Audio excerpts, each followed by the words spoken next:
Okay, let's do some commentary for the DF4 Warpless Splice so we can talk about the more precise things. I can give you interesting, fascinating details. If you didn't already catch the Splice, sorry, you'll have to go watch that VOD first. I'm not going to talk about every level because half of them, there's not much to talk about. But some, there's really crazy stuff. And I'm sorry the bottom's cut off. It's covered up by like this bar that lets me scroll through Virtual Dub, and if I turn it off then I can't scroll around, so just deal with it. This power-up grab's really hard. You're not going to be able to see the ground that I barely jump off of with speed, but yeah, it's hard. And this whole power-up route, like this level took me like an hour and a half, I think, just to play 1-1. This power-up route, like if you do that mushroom grab that well, and you do this clip, probably frame perfect to jump off the right spot, and then you have to actually clip as well. If you do that, and in 1-3, you do a good power-up grab. Also, by the way, if you don't know about power-up jumps, if you're not holding jump when you grab a power-up, it like barely appears. And then you start holding jump, you can jump out of power-up animation. So that's how I did that. So if you do all of those things in World 1, you save 2 frame rules. So like, maybe you don't get as good of a power-up grab in 1-3 or something, you still only save 1 frame rule with all of that, and it's World 1's already hard enough. So I'm never gonna do that route, I don't think. I feel like there's way better options. Okay, 2-2. We got the good old 2-2 wall jump. Unfortunately, it means we have to cut out everyone's favorite part right here. If you don't know, the normal way is there's an invisible block like right here. You hit it, and then you jump up and over. But we can do a wall jump. It is unfortunately below the screen. I wish I could resize, but I just don't know how. You do it backwards because then Mario accelerates faster. Yeah, it's cool. You save 4 frame rules. You only save 3 on FDS version. This version is quite a bit different. 3, 4. I did mention this jump. So normally the way to get up here, you have to take this route because this is like a puzzle castle where you have to take the right path or else it keeps looping. There's invisible blocks down here, so you hit them and then you jump up. But if you come up here, you can crouch jump off the last frame. You can see like he's this close to the edge. When he's crouching, he's wider, so it looks like maybe I could have been on for another frame, but just imagine this +1 is like really close to the edge. And you only push jump for 1 frame so that you hit the ceiling as late as possible. If you hold jump, then you'll hit the ceiling sooner and then it forces you down and you don't make it. But yeah, perfect execution. Like we barely get on there. I remember this Bowser, I didn't know exactly what pattern I was gonna get and I just like improv'd it perfectly. We shoot him, and then the last fireball comes out like, boom, frame perfect. He's already like stabbing me in the face. Oh no, 5-1. Okay, so there's this super jump right here. This works in this game. It works in SMB1 too, but because you bounce higher off enemies in this game, it's like exponentially higher in this super jump in this game, I guess. I don't know. If you jump off enemies while moving upwards, you bounce really high. You actually bounce higher if you're at walking speed, so you slow down to walking speed like very briefly before jumping. And then this is already like the faster setup for this, but in this version it didn't end up saving time to do the faster setup versus the slower, easier one, unless you cut this like so close. Anyway, just know that this is really tight to get the frame rule, and also the higher you hit the flag, the more frames you save. This is a level where you can hit like very tippy top flag and it saves 1 extra frame. Like if you're a pixel lower on the flag, 1 pixel lower on the flag, you lose a frame walking to the castle, and that loses this frame rule. So yeah, you also can jump too high on the flag, and then you're over it for like a few frames before you actually grab it. So it's pretty tough.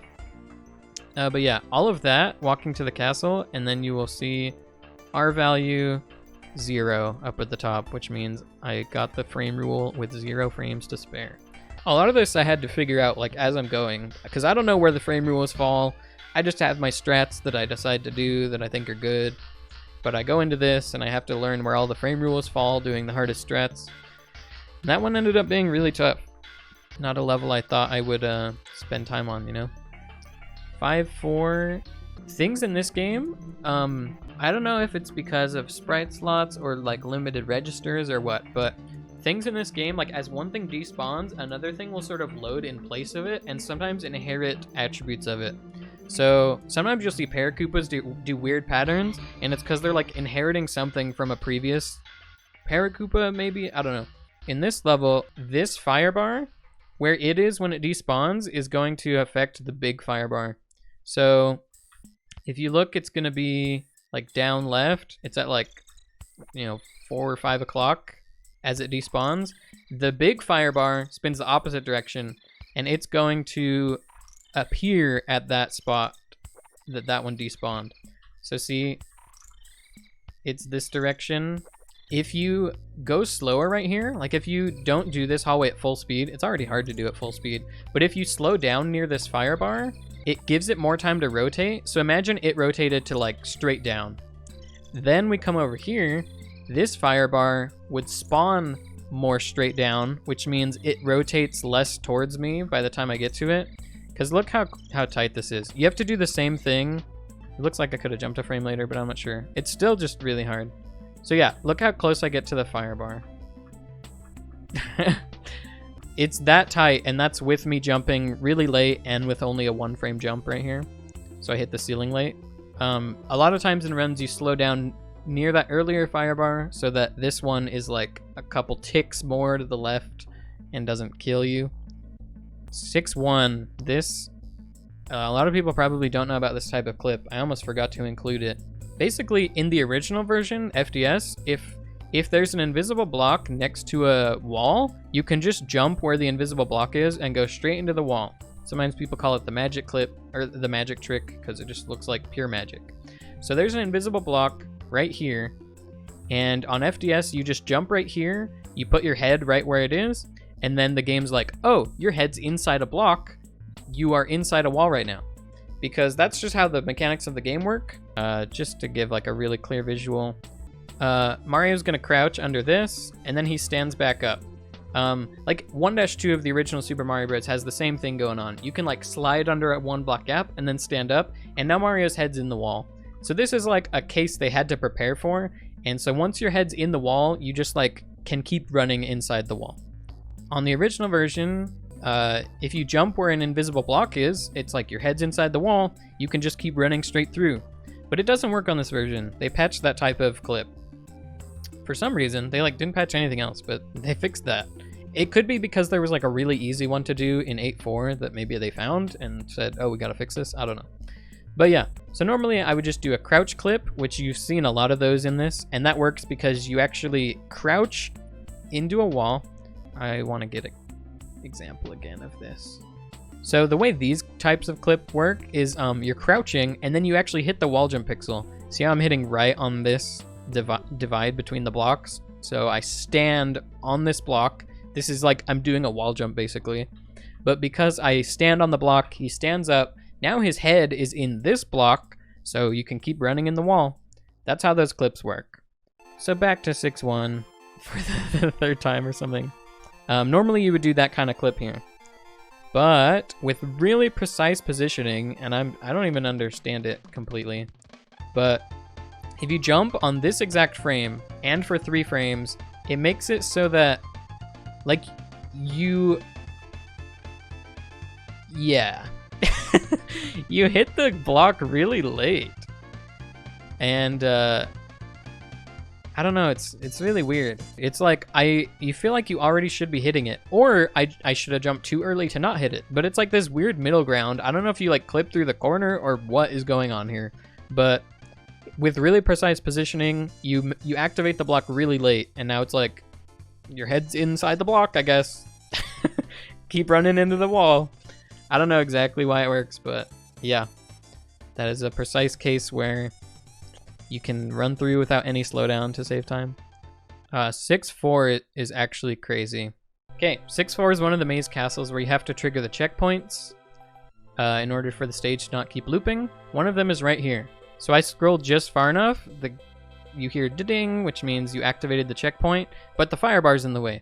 So normally you'd wait like right here, the fire bar would go up, and then you run through. But it's faster just to trigger it. Run back to the left, and then go up top. It's just like a little bit faster, like 1 frame rule faster. Next up, normally in runs, you would see me just jump up to the left here. Like I would land here, and then I would jump up.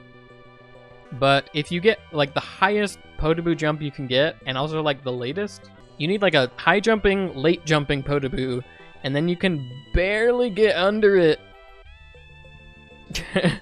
And that's just slightly faster.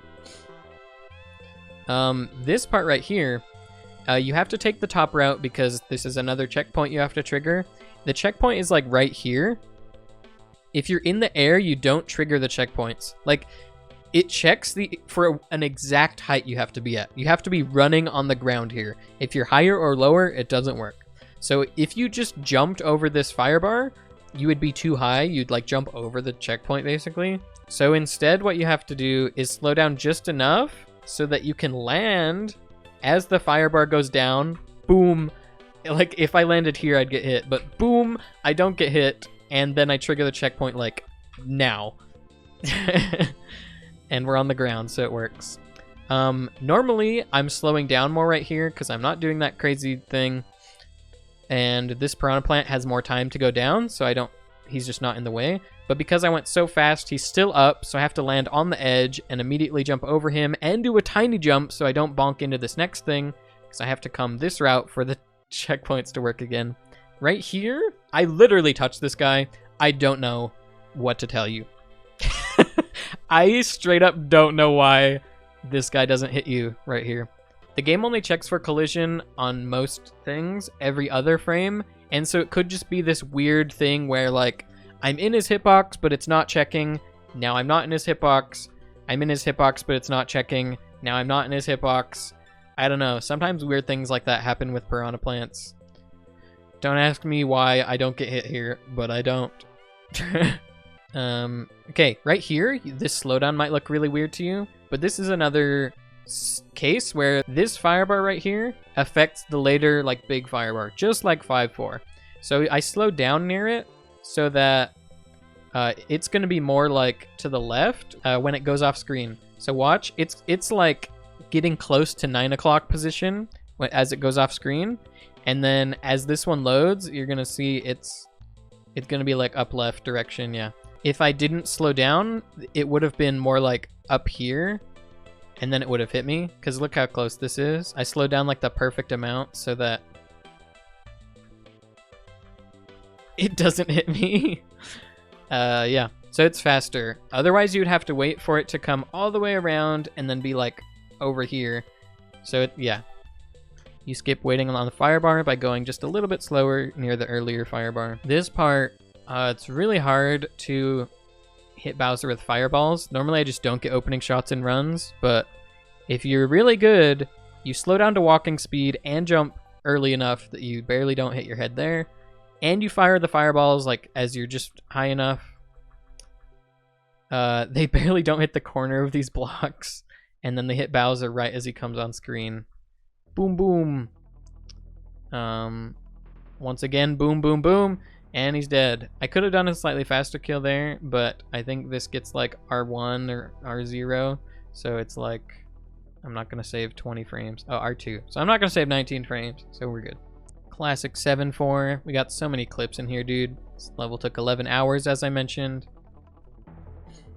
That's just a regular crouch. Hit the wall jump pixel, stands up. It's actually pretty easy. But the next part, dude, literally like hurt my wrist grinding this trick out. The way it works is it's actually just the same thing. It's just a crouch clip where you hit the wall jump pixel and stand up. But because of the layout of the level, it's really hard. In order to jump this high, like this is the highest you can jump, you need to be at running speed. If you're at walking speed, you don't jump as high. That's how Mario works.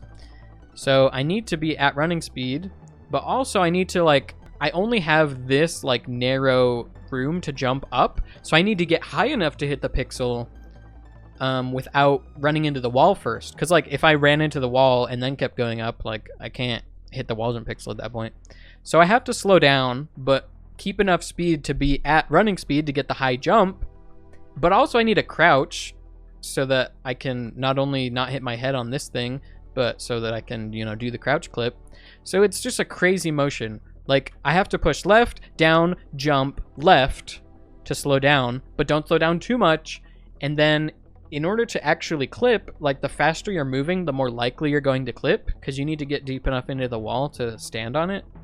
So you also have to push right and speed back up, all while doing, like, the right jump height and hit the right pixel. It's just absurd, man. So it's like left, down, jump, left, right, and that was in slow motion. Okay, two more clips over here. They're actually pretty standard, but again, there's only, like, basically the way the game works, there's like a 2/3 chance that you can get far enough into the wall. Like, your positioning, like, only 2/3 of positions are good enough to clip, basically. So in order, like, the chances of just hitting all 4 of the clips, even if you executed right, is it's just not very high. Intense music for 7-4 we got here. This part's actually non-trivial. Like, you have to slow down just enough that you don't bounce on this guy, but not too much, because you need to be able to keep your running speed, but also don't hit that Buzzy Beetle. His hitbox is like here, like it's a square just like that. Even though, like, his sprite isn't touching, like, his hitbox comes out like here, so it's pretty tight. And then one more. Oh man, you got it. I did this like probably 15 times or something, but you still have to fight Bowser.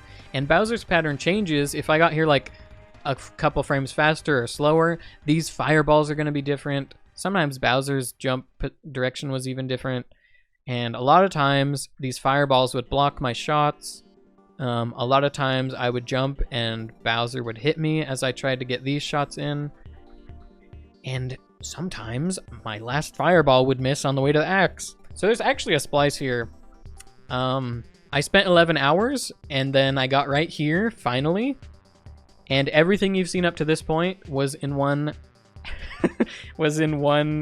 clean go. But right here, this is a separate thing. Because in what actually happened is I jumped, I shot a fireball and it missed him. It went right under him. And it's because, look how far to the right Mario is. He's like super under the W in world. If we go back to the start of the level, that's not where Mario is. The farthest he gets to the right on screen, he's like barely past the coin count, right? So over the course of the level, each one of these clips pushes him farther to the right. He goes like boop, boop, boop, boop, and now he's like over here. And I didn't realize that, like, because I'm pushed forward, my final shot on Bowser needs to be shot later than normal because he spawns, like, Mario is farther to the right relative to Bowser. So by the time I get under him and can shoot backwards, he hasn't fallen as much. So yeah, my fireball missed. I was like, I spent 11 hours trying to get that run. My hand hurts. I'm just gonna splice the ending on. So what I did is I used save states to play the level and load Bowser on the exact same frame as I did here. Same pattern and everything, but right here, everything lines up. I don't think there's anything indicating a splice visually there. So yeah, that was 7-4. That took 11 hours, and I secretly didn't even get it after 7 hours. This clip right here, it's really weird. It only works at the top of the screen. For some reason, at the top of the screen, you can just like go into blocks, and I don't know why. Like with a precise jump, you just kind of go through it. It's a top of the screen only thing. So I mentioned during the thing that you can do some clips in the water section or in water levels. You actually can do the same thing here. Since this is at the top of the screen, you can like swim into it and then swim over the coral. None of them ended up saving time because they're always like at a whirlpool and then the whirlpool slows you down. It's kind of unfortunate. Okay, this part is going to be hard to explain because I don't even fully understand it. Well, I understand this. You like barely bounce on it and it's such a sick strat. It only saves a few frames, surprisingly. And those frames end up not mattering because right here, you actually want to get 252 And one of the first 3 frames of it, 1, 2, 3, it's really complicated. Over here, the time's gonna start counting down. SMB1 doesn't count down the time in castle levels. So like what time you get on the clock doesn't really matter. They added that in the Lost Levels. But the time countdown works on its own frame rule. So you have to make like 2 frame rules in this game. In the castle levels, you make like a timer countdown frame rule and then the final frame rule. And so it's hard to explain. That's what it is. Basically, you can make the same timer countdown frame rule but have a different amount of time, and then there's less time to count down on the clock, so you save time. So like the timer countdown always happens on the same part of the frame rule, and if you have like the time remaining, if it's divisible by 21, then you end up saving a frame rule. Based on what time you have, it could spend an extra 1 to 20 frames counting that time down. But the way the frame rules pan out, that 1 to 20 frames always loses you an extra frame rule. But if your time is divisible by 21, which 252 is, then it doesn't spend... It basically spends 1 less frame rule counting time down. Hope that made any sense. Oh, I never showed 7-3. The wind just has weird cycles where, like, if you go slower earlier in the level, like right here, if you slow down and you land on the pipe or you land next to the spring and then jump on the spring, it's really easy to make it from this spring to the platform you need to at the end. But if you don't do any slowdown, then it's this precise. Like, you have to land so far to the right on the spring and be moving at full speed. Mario's coming down, and look, he barely makes it on there, man. It's so precise. I think that's mostly it for like really precise stuff we wanted to show off. I will share one last little detail here in D4. I'm straight up gonna touch this piranha plant, but it's not gonna be like 6-4 where I'm like, I don't know why I don't get hit. Yeah, I definitely touch it, and on All Stars that does hurt you. On SMB1 it's like, that's not even close to hitting you, but here it does. But it's because if you can go in the pipe, if you're holding down already to go into a pipe you can go in, that a piranha plant's in, you can just like go through it partially for some reason. So I guess I don't fully know, but I do know it's if you can go in the pipe and you're holding down, like if your down press is gonna take you in the pipe, you can slightly go through the piranha. Like on this jump up the stairs, I slow down just enough to let this piranha plant, like there's a tiny slowdown there, and then I jump the last frame. And that gets me just far enough and high enough, and this guy goes down just enough that I like barely am far enough where my down press is gonna get me in the pipe. And I'm like super inside this plant, and it makes this weird frame of color. I don't know why it does that. I don't think it does that on the original, just All Stars. But yeah, that's the D4 splice. Lots going on. Wanted to make it because it looks cool, to show what's possible, for me to even find out what's possible, and to sort of document a lot of strats and stuff like that. So I hope you enjoyed learning a bit of what goes into speedrunning this game, and learning some things that even I just recently learned. I don't know if we'll see a 34 in this game someday, but it is apparently possible. Good luck to whoever does that. For sure, I'm at least going to get 35-35, and then maybe a 35 2x someday is like a really good eventual goal right now, I think. How long was the grind to make this, do you mean? I probably spent 30 hours on it, I don't know. Which is a lot less time than it took me to get the full, the actual 35-45 record that I have. That took months.